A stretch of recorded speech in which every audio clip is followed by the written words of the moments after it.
Good morning everyone, welcome to Exillian academy. आज है 24 जुलाई 2025। हम करेंगे करंट अफेयर।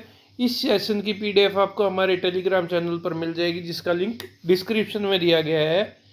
चलिए मोटिवेशनल कोट के साथ स्टार्ट करते हैं। जिसे जीतने की भूख होती है उसके लिए हार भी एक सीढ़ी बन जाती है। इसका मतलब यह है कि सच्चा विजेता वही होता है जो हारने के बाद भी सीखता और रुकता नहीं है। हर असफलता को अगर आप सीखने का मौका माने तो आपको और मजबूत बनाती है और कमज़ोर नहीं। मतलब हार अंत नहीं है, बस आपको अगली कोशिश की शुरुआत करनी है। फिर उठो, फिर कोशिश करो, क्योंकि जीत तुम्हारा इंतज़ार कर रही है। तो इसी के साथ आपको हर रोज़ अगर करंट अफेयर करनी है तो इस चैनल को सब्सक्राइब कर लीजिए। बढ़िया बढ़िया आपको करंट अफेयर मिलेंगी। द हिंदू और PIB से हर रोज़ लेटेस्ट न्यूज़ आती है इसमें। तो फर्स्ट क्वेश्चन देखते हैं। नेशनल थर्मल इंजीनियर्स डे कब मनाया जाता है? ये मनाया जाता है 24 जुलाई को। ये 24 जुलाई को क्यों मनाया जाता है? क्योंकि जो हीट एनर्जी से जुड़ी तकनीकी विशेषता, टेक्नोलॉजिकल स्पेसिफिकेशंस को रेस्पेक्ट देने के लिए मनाया जाता है। इसमें थर्मल इंजीनियर्स के कुशल उत्पादन और उपयोग में महत्वपूर्ण भूमिका निभाते हैं। और thermal engineering power plant, turbines, boiler design में उपयोगी होती है। इस क्षेत्र में आत्मनिर्भरता के लिए थर्मल इंजीनियर्स बहुत ज़रूरी है। तो हर साल 2015 से 24 जुलाई को ये दिन मनाया जाता है। अगला क्वेश्चन है, निम्नलिखित में से कौन सा कथन गगनयान मिशन के बारे में सही है? इसका उद्देश्य है मानव को अंतरिक्ष में भेजने की क्षमता विकसित करना। यह गगनयान मिशन भारत का पहला मानव अंतरिक्ष उड़ान कार्यक्रम है, जो human related launch vehicles HLMV-3 का प्रयोग किया जाएगा। क्रू एस्केप सिस्टम के लिए 5 प्रकार के मोटर्स का विकास और प्रशिक्षण किया जा रहा है। पहला मानव रहित मिशन जीवन के लिए क्रू मॉड्यूल तैयार किया जा चुका है। इस मिशन के बाद भारत का लक्ष्य है 2035 तक एक अंतर्राष्ट्रीय भारत अंतरिक्ष स्टेशन BAS, भारतीय अंतरिक्ष स्टेशन वहाँ पे बनाएगा। तो अगला क्वेश्चन है, खान मंत्रालय द्वारा national critical mineral mission NCMM कब शुरू किया गया था? ये शुरू किया गया था जनवरी 2025 में। ये जनवरी 2025 में इसमें 24 महत्वपूर्ण और राजनीतिक खनिजों की सूची बनाई थी, जो MMDR संशोधन अधिनियम 2023 के तहत किया गया था। उसके अकॉर्डिंग इसके लिए एक काबिल नामक जॉइंट वेंचर स्थापित किया गया है। और भारत में 7.23 million tonne rare earth element oxide मिलते हैं, जो तटीय रेतों में पाए जाते हैं। और नेशनल क्रिटिकल मिनरल मिशन के लिए 16,300 करोड़ रुपए अनुवादित किया गया है। भारत ने लिथियम ब्लॉकों की खोज के लिए अर्जेंटीना में भी 15,703 हेक्टेयर क्षेत्र अधिग्रहण कर लिया गया है। अगला क्वेश्चन है, ध्रुव पॉलिसी का मुख्य उद्देश्य क्या है? इसका उद्देश्य है डिजिटल रूप से पते या एड्रेस का सटीक निर्धारण करना। यह डिजिटल एड्रेस लेयर पते को घर घर और सड़क नाम से जोड़ने में मदद करेगी। यह सेवा डाक, टेलीकॉम, ब्रॉडबैंड आदि क्षेत्रों में सेवा डिलीवरी में सशक्त करेगी। यह एक स्वदेशी तकनीक पर आधारित है और आत्मनिर्भर भारत के लक्ष्य को बढ़ावा देती है। यह नीति प्रत्येक स्थान को 4x4 मीटर ग्रिड के आधार पर डिजिटल कोड से जोड़ती है। और ध्रुव पॉलिसी का उद्देश्य भारत में पतों की संरचना और प्रबंधन को बेहतर बनाना है। तो अगला क्वेश्चन है, वर्ष 2025 में इंटरनेशनल ईयर ऑफ कोऑपरेटिव के अवसर पर भारत सरकार द्वारा कौन सा विश्वविद्यालय स्थापित किया गया है? यह किया गया है त्रिभुवन सहकारी विश्वविद्यालय। इसका थीम है इस साल का cooperative builds a better world.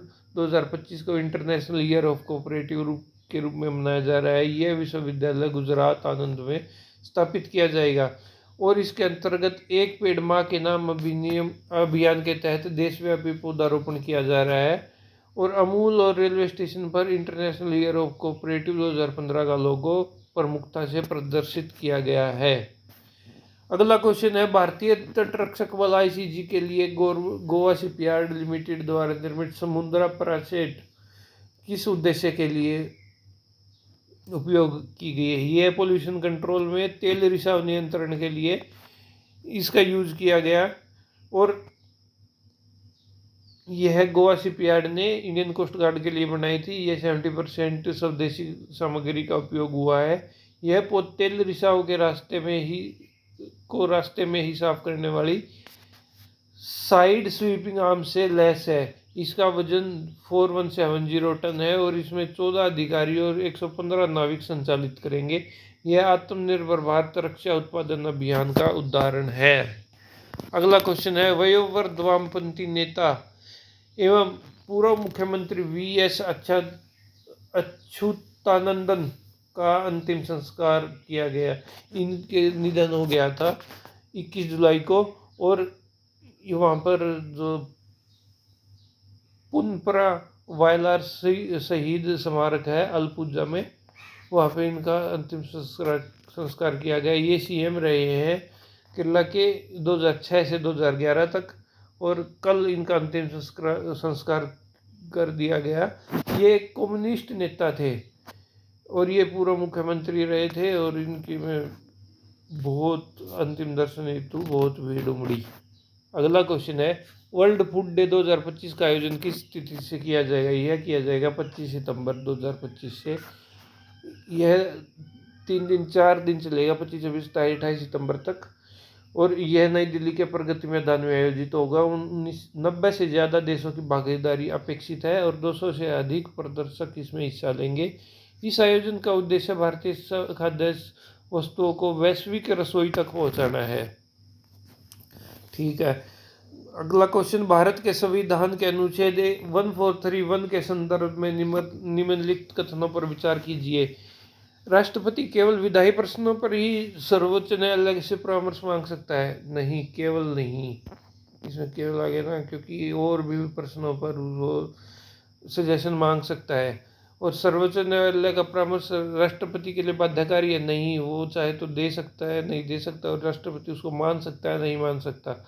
और अनुच्छेद 143 के तहत दिए गए परामर्श को में पूर्व न्यायालय पूर्व के निर्णय को पलट सकता है, ऐसा कुछ वहाँ पे मेंशन नहीं है। तो कौन सा भी कथन सही नहीं है इसमें क्या है, इसमें सार्वजनिक महत्व के कानूनी प्रश्नों पर सुप्रीम कोर्ट से परामर्श मांग सकते हैं और बाध्यकारी नहीं है, परंतु इसका नैतिक और कानूनी प्रभाव होता है। न्यायालय चाहे तो राष्ट्रपति को परामर्श को अस्वीकार कर सकता है। जो 1993 में अयोध्या विवाद हुआ उसमें मना कर दिया था कि हम कोई वो सजेशन नहीं देंगे। 143 के अंतर्गत न्यायालय पूर्ववर्ती निर्णय को पलट नहीं सकता, केवल स्पष्टीकरण दे सकता है। अप्रैल 2024 के जो निर्णय में गवर्नर द्वारा बिलों को रोकना वो अवैध घोषित किया था और समय सीमा भी तय की गई थी सुप्रीम कोर्ट द्वारा। अगला आखिरी क्वेश्चन है, मई 2025 में भारत में नेट एफडीआई में भारी गिरावट दर्ज की गई। इसका मुख्य कारण था विदेशी कंपनियों द्वारा उच्च स्तर पर पुनः प्रशिक्षण और कम शकल पर नेट ग्रॉस फ्लो था वो कम हुआ। इसमें क्या हुआ था, इसमें मई 2025 में जो नेट था वो 35 मिलियन रहा और जो 2024 में था वो 2.2 बिलियन है। उससे 98% तक की कमी देखी गई और यह नेट एफडीआई है वो 99% तक गिर गया। अप्रैल में तो रिपार्टीशन और इन्वेस्टमेंट मई 2025 में 5 बिलियन तक पहुंच गया, जो अप्रैल की तुलना में 200% ज़्यादा है। मई 2025 में सकल एफडीआई 7.2 बिलियन रहा, जो पिछले वर्ष और 2 महीने से दोनों से कम ही है। भारतीय कंपनियों द्वारा की गई विदेश फ्लो आउटवर्ड एफडीआई मई में 2.1 बिलियन रहा, जो पिछले साल की तुलना में 18.5% ज़्यादा रहा। तो अगला क्वेश्चन, ये लास्ट क्वेश्चन था। तो अगर कोई भी कमेंट हो, सजेशन हो, आप कमेंट बॉक्स में लिख सकते हो। शेयर और सब्सक्राइब कर देना चैनल को, लिंक आपको डिस्क्रिप्शन में मिल जाएगा। टेलीग्राम चैनल से PDF डाउनलोड कर सकते हो। और thanks for watching, have a nice day.